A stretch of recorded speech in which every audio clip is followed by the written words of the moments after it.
역사를 바꾸기에는 너무 평범해 보이는 식물들이 있습니다.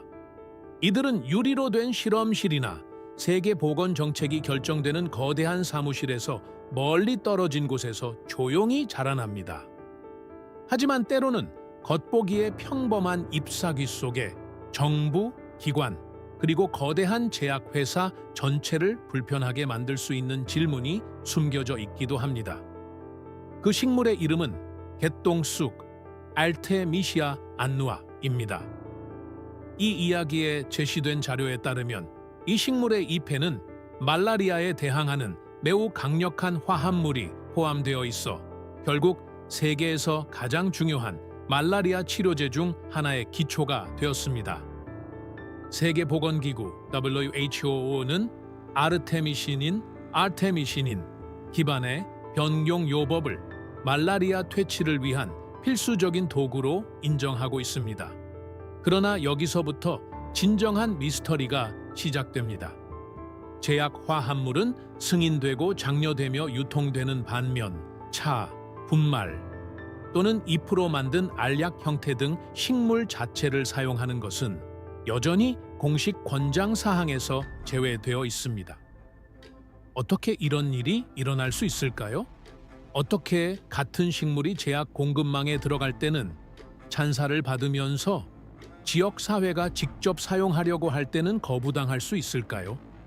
이 이야기는 아르테미신인 발견에 기여한 공로로 2015년 노벨상을 수상한 중국의 양리학자 투유유의 이름이 등장하면서 더욱 흥미로워집니다. 그녀의 발전은 단순히 현대의학에서만 비롯된 것이 아니라 전쟁의 압박과 죽음과의 경주 속에서 고대 중국 의학 문헌을 필사적으로 탐구한 결과였습니다. 하지만 역설은 여기서 끝나지 않습니다.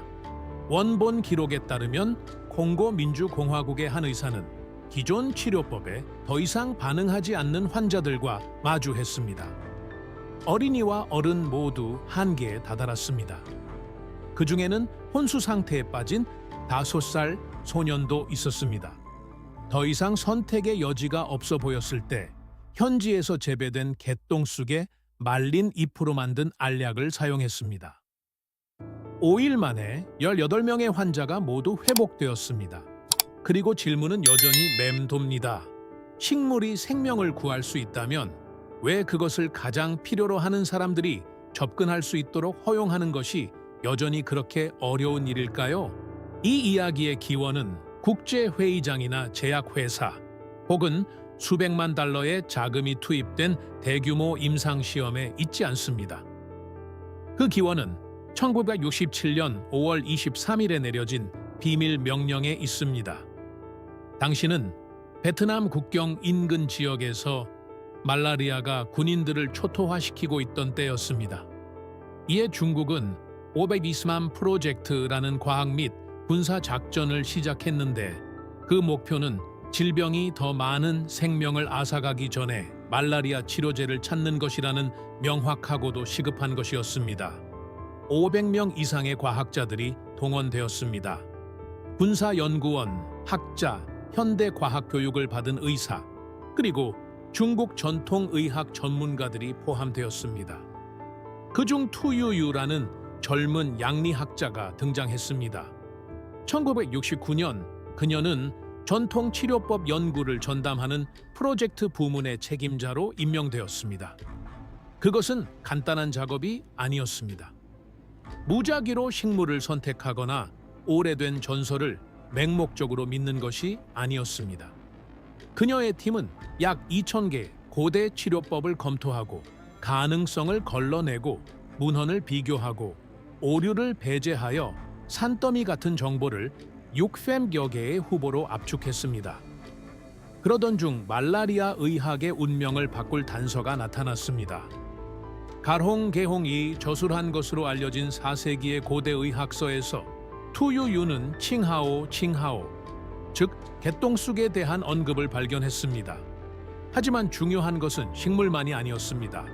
중요한 것은 방법이었습니다. 고대 문헌에는 잎을 끓이지 말고 물에 담가야 한다고 적혀 있었습니다. 이 세부 사항은 작고 거의 무의미해 보였지만 왜 다른 시도들이 실패했는지를 설명해 줄 수 있었습니다. 열이 식물의 약효 일부를 파괴한다면 끓이는 것은 생명을 구할 수 있는 바로 그 성분을 잃는 것을 의미했습니다. 투유유와 그녀의 팀은 그 고대의 관찰을 과학적 절차로 변형시켰습니다. 그들은 방법을 조정하고 새로운 추출 방식을 시험했으며 마침내 추출물 191이라고 부르는 제제를 만들어냈습니다. 그것은 아직 세상이 나중에 알게 될 정제된 약물은 아니었습니다. 그것은 천존 600년이 넘는 의학 지식과 극도의 압박 속에서 수행된 현대 연구가 결합된 결과물이었습니다. 하지만 가장 놀라운 점은 당시에는 그 길이 진정한 치료법으로 이어질지 아니면 또 다른 실패로 끝날지 아무도 몰랐다는 것입니다. 환자들은 계속 죽어가고 있었습니다. 기생충은 계속 퍼져나갔습니다. 기존의 치료법으로는 충분하지 않았습니다. 그리고 그 불확실성 속에서 한 가지 질문이 형태를 갖추기 시작했습니다. 거의 잊혀진 고대의 처방이 현대의학이 아직 찾지 못한 해답을 담고 있을 수 있을까? 그때부터 이 이야기는 단순한 연구를 넘어섰습니다. 그것은 용기의 시험대가 되었습니다. 세상이 투유유의 이름을 알기 전, 노벨상을 받기 전 아르테미신인이 말라리아 퇴치에서 널리 알려진 단어가 되기 전에 연약한 단서를 쫓으며 보잘것없는 잎사귀가 놀라운 치료법을 품고 있을 것이라 믿고 위험을 감수한 채 비밀리에 연구하던 한 과학자가 있었기 때문입니다. 수년간의 탐색, 비교, 그리고 시험 끝에 1971년 10월 투유유와 그녀의 팀이 해온 모든 작업의 성패를 가를 순간이 찾아왔습니다. 추출물 192일이 말라리아 기생충에 감염된 쥐를 대상으로 시험되었습니다. 그 시험은 실험실 내의 단순한 세부 사항이 아니었습니다. 그것은 하나의 경계선이었습니다. 만약 실패한다면 고대 중국 문헌의 단서는 수백 번의 헛된 시도 중 하나로 묻혀버릴 수 있었습니다. 하지만 성공한다면 세상은 완전히 새로운 무언가를 마주하게 될 것이었습니다. 결과는 놀라웠습니다. 치료를 받은 동물들은 살아남았습니다. 실험실 기록에는 역사를 바꿀 데이터가 보존되었습니다.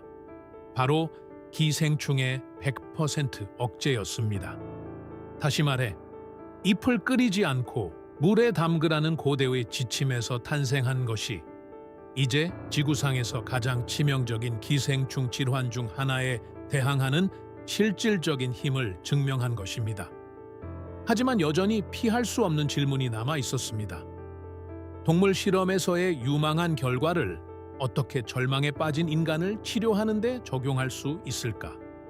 환자들이 추출물을 투여받기 전 투유유는 이 이야기의 인간적인 면모를 보여주는 결정을 내렸습니다. 그녀는 안전성을 확인하기 위해 직접 그것을 복용했습니다.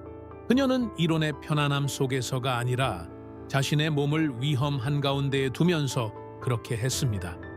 이 행동은 생명을 구해야 한다는 절박함 때문에 과학자들이 오늘날에는 상상조차 하기 힘든 한계를 넘어야 했던 시대를 요약해 줍니다. 1972년 하이난 섬에서 최초의 인체 임상 시험이 시작되었습니다. 중증 말라리아 환자 21명이 치료를 받았습니다. 원본 기록에 따르면 그들은 모두 회복되었습니다.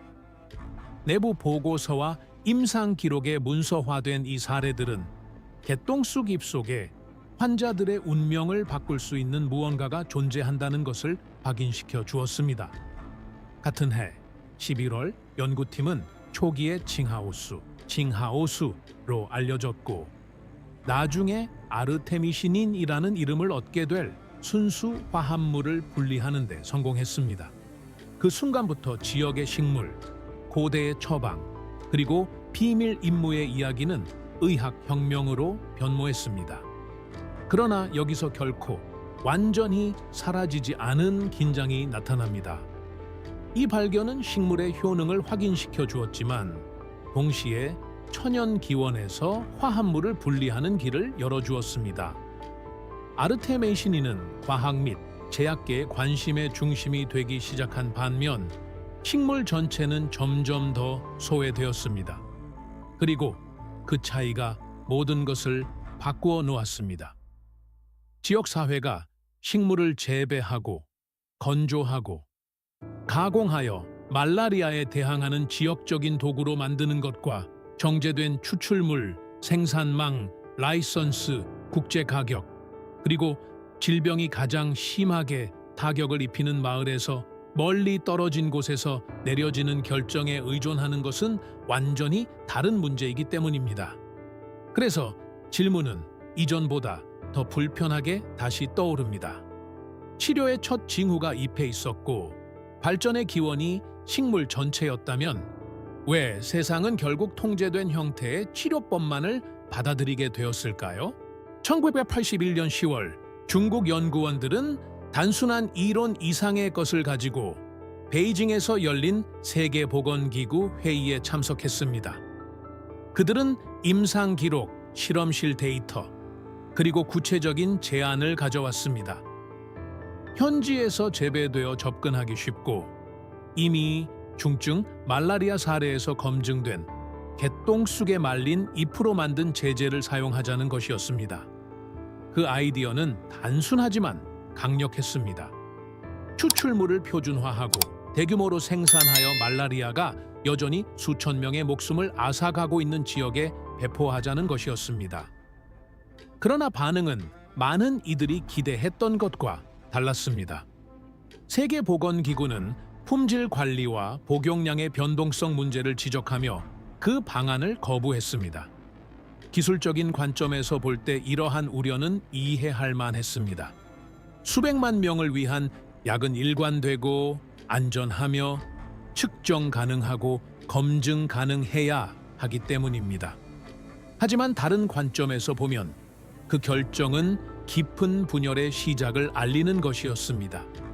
식물은 공식 가이드라인에서 제외되었고 초점은 활성 화합물의 분리, 정제 및 제약 생산으로 옮겨갔습니다. 시간이 흐르면서 이러한 방향은 산업적 통제로 향하는 거대한 문을 열었습니다.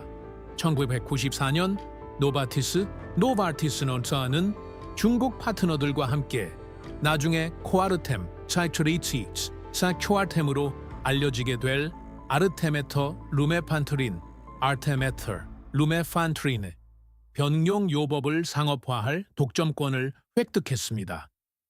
이 계약에는 기술 이전 제한이 포함되어 있어 전 세계 공급량의 상당 부분이 소수의 다국적 기업의 손에 집중되었습니다. 코아르템은 2001년 세계보건기구의 사전 적격성 평가 프로그램에 포함되었습니다. 그 이후로 수억 회분의 치료제가 말라리아 풍토병 국가의 비영리 가격으로 판매되었습니다. 하지만 경제적 대조는 무시하기 어렵습니다. 원본 텍스트에 따르면 일부 아프리카 국가에서는 치료 비용이 약 2.50달러일 수 있지만 스위스에서 리아멧라는 이름으로 판매되는 동일한 종류의 약은 치료당 최대 66달러에 달할 수 있습니다. 거의 40배에 달하는 이 엄청난 차이는 질병이 발생하는 곳과 약을 구매하는 곳이 어떻게 완전히 다른 세계에 속할 수 있는지를 보여줍니다. 한편 우스터 폴리테크닉 연구소 워스스터 폴리테크닉 인스티튜트의 파멜라 웨더스의 연구와 같이 원본 기록에 인용된 연구들은 지배적인 제약 모델에 대해 불안한 가능성을 제기했습니다. 개똥쑥에 말린 잎이 식물의 자연적인 시너지 효과 덕분에 정제된 약물보다 훨씬 더 많은 아르테미시닌을 혈류로 전달할 수 있다는 것입니다. 콩고, 민주공화국 등에서 언급된 임상 증거는 심지어 IP 전체로 만든 알약이 훨씬 저렴한 비용으로 내성 말라리아에 효과가 있을 수 있음을 시사했습니다. 그럼에도 불구하고 공식적인 정책은 여전히 명확했습니다. 말라리아 예방이나 치료를 위해 어떤 형태로든 개똥쑥 식물 재료의 사용을 지지하지 않는다는 것입니다. 그리고 여기에 이 이야기의 핵심적인 갈등이 남아 있습니다. 우리는 오직 안전성과 표준화에만 기반한 순수한 과학적 결정에 직면해 있는 것일까요? 아니면 가난한 지역 사회가 재배할 수 있는 식물보다 특허를 받을 수 있는 분자를 더 잘 수용하는 시스템에 직면해 있는 것일까요? 치료가 공장, 라이선스, 글로벌 유통망에 의존할 때 누군가는 그 접근을 통제하기 때문입니다. 하지만 그 동일한 희망이 지역의 들판에서 자라날 수 있을 때 질문은 완전히 바뀝니다. 죽어가는 사람들에게 어떤 형태의 약이 도달할 수 있는지 결정할 권리는 누구에게 있는 것일까요? 위협은 더 이상 미래의 일이 아닙니다. 아무도 읽지 않는 보고서에 쓰인 먼 경고가 아닙니다. 캄보디아, 태국, 베트남의 국경 지역에서 말라리아 기생충은 의사들을 공포에 떨게 한 무언가를 배우기 시작했습니다. 바로 수년 동안 이 질병에 대항하는 가장 강력한 무기 중 하나로 여겨졌던 아르테미신인 기반 요법에서 살아남는 방법이었습니다. 유전자 분석은 구체적인 이름 하나를 지목했습니다. 바로 켈치 십셈 켈치 시스템입니다. 대메콩 소지역에서 처음 발견된 이 유전자의 돌연변이는 치료 효과를 늦춥니다. 이는 기생충이 예전만큼 빠르게 사라지지 않는다는 것을 의미합니다. 환자는 더 오랫동안 아픈 상태로 남아 있습니다. 감염은 계속 순환합니다. 그리고 하루하루가 지날 때마다 기생충은 적응하고 저항하고 발전할 새로운 기회를 얻게 됩니다. 원본 내용에 따르면 일부 지방에서는 사례의 최대 절반이 기생충의 느린 제거를 보여줍니다. 이 데이터는 단순한 통계가 아닙니다. 그것은 경고 신호입니다. 약물이 감염을 제거하는데 더 오랜 시간이 걸리면 전체 시스템이 흔들리기 시작합니다. 한때 안전한 해결책처럼 보였던 것이 점차 형태를 바꾸는 적과의 경주로 변해갑니다. 그 결과는 인간의 생명으로 측정됩니다. 매년 말라리아로 수십만 명이 사망하며 그중 대부분은 사하라 이남 아프리카의 5세 미만 어린이들입니다. 원본 텍스트에서는 매년 40만 명 이상이 이 질병으로 사망한다고 언급하며 나중에는 그 수치가 60만 명 이상으로 증가하여 문제의 심각성이 커지고 있음을 반영합니다. 각각의 숫자 뒤에는 병상, 떨어지지 않는 열, 기다리는 어머니, 그리고 어쩌면 깨어나지 못할지도 모르는 아이가 있습니다. 내성이 확산되는 동안 치료 비용 또한 중요합니다. 제약요법은 시장에 따라 다른 가격으로 판매될 수 있습니다.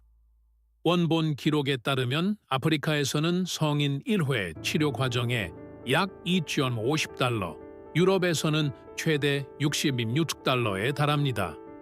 이에 비해 개똥쑥에 말린 잎으로 만든 알약은 현지에서 단 몇 센트로 생산할 수 있는 훨씬 저렴한 대안으로 등장합니다. 하지만 바로 그 선택지가 여전히 공식 가이드라인에서 제외되어 있습니다. 그리고 이 이야기를 무시할 수 없게 만드는 사례가 등장합니다. 콩고 민주공화국에서 한 임상인은 정맥 주사용 아르테수네이트, 알테수나테를 포함한 표준 치료에 이미 실패한 환자들과 마주했습니다. 그들은 한계에 다다른 사람들이었습니다. 그 중에는 어린이와 어른이 모두 있었습니다. 가장 극적인 사례 중 하나는 혼수 상태에 빠진 5살 소년이었습니다. 더 이상 시도할 것이 남지 않았을 때 의사는 현지에서 재배된 개똥쑥에 말린 잎으로 만든 알약을 사용했습니다. 18명의 환자가 그 치료를 받았습니다. 원본 텍스트에 언급된 기록에 따르면 5일 만에 모두가 회복되었습니다. 혈액에서 기생충이 사라졌습니다.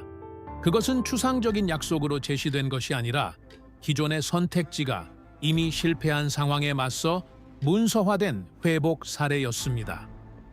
이 에피소드는 전 세계 모든 보건 시스템에 불편한 질문을 던집니다.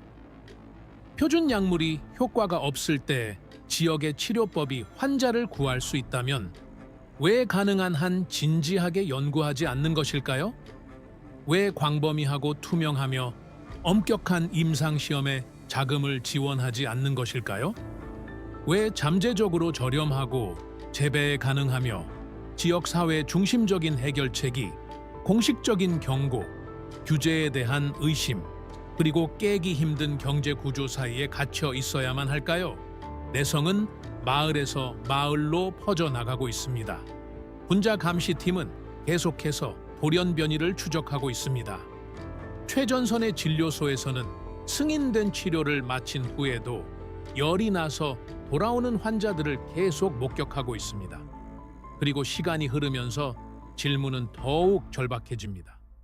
세상이 배제하기로 결정했던 것을 다시 검토하기로 받아들이기 전까지 얼마나 더 많은 생명을 잃어야 하는 것일까요? 금지, 경고, 공식적인 의구심에도 불구하고 아르테미시아 안누아, 아르테미시아 안누아, 개똥쑥에 대한 지식은 사라지지 않았습니다. 오히려 먼 공급망, 국제 가격, 그리고 매주 말라리아로 인한 사망자가 발생하지 않는 사무실에서 내려지는 결정에 전적으로 의존하기를 거부하는 아프리카와 아시아의 지역 사회에서 계속 살아 숨쉬고 있습니다. 원문에 따르면 2002년 당시 세계보건기구 WHO 사무총장이었던 그로 할렘 브룬틀란드 도입의산 G.로 할렘 브룬틀란드는 과학적 정밀성을 바탕으로 농부들에게 아르테미시아 재배 및 가공 방법을 교육한 아나메드 네트워크의 우수상 Prize of Excellence을 수여했습니다.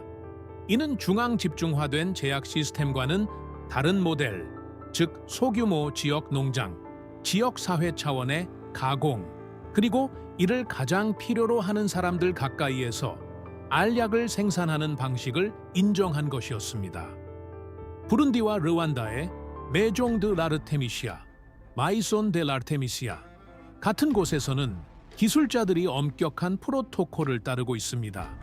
식물은 효능이 가장 높은 시기에 수확되고 잎은 30도 이하에서 건조되며 고운 가루로 분쇄된 후 아르테미시닌,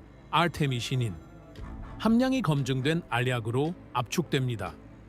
각 배치는 활성 성분의 양이 통제된 범위 내에 유지되는지 확인하기 위해 분석을 거칩니다. 원문에 따르면 이러한 공정은 많은 제네릭 의약품의 품질 기준과 동등하거나 심지어 이를 능가할 수 있습니다. 하지만 가장 중요한 것은 가격만이 아닙니다.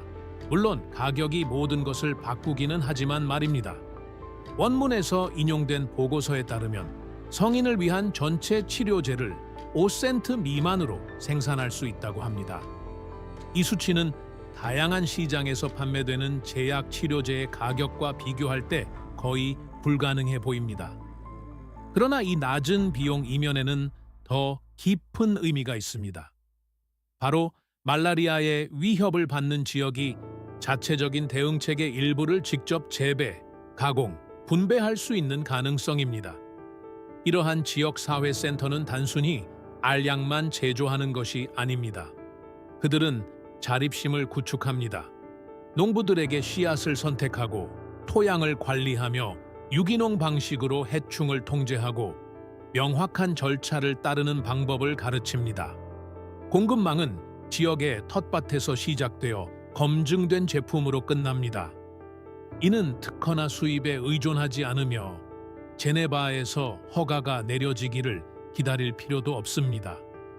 그렇기 때문에 이 방식을 지지하는 사람들은 맹목적인 수용을 요구하지 않습니다.